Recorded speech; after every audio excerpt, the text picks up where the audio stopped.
السلام علیکم، DNN news کے ساتھ میں ہوں نادرہ عامر۔ اب رخ کرتے ہیں خبروں کی طرف۔ خبر شامل کرتے ہیں خوشاب سے۔ Pakistan Peoples Party ladies wing district Khushab کے زیر اہتمام محترمہ بے نظیر بھٹو کی 70ویں سالگرہ کی مناسبت سے تقریب کا انعقاد۔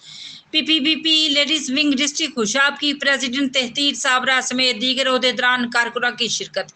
اس تقریب کے احوال سے آگاہ کر رہے ہیں ہمارے district bureau chief Raja Noor Ullah Atif اس رپورٹ میں۔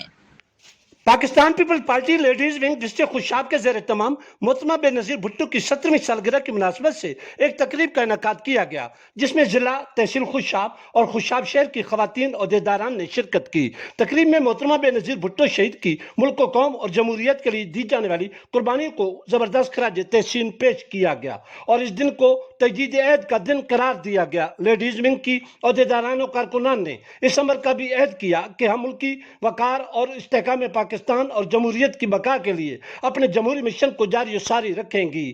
تقریب کے اختتام پر PPP ladies wing district Khushab کی پریزیڈنٹ تطہیر صابرہ نے خواتین کارکنان کے ساتھ سالگرہ کا کیک بھی کاٹا۔ اب تک کے لیے اتنا ہی، مزید جاننے کے لیے ہمارے ساتھ رہیے گا۔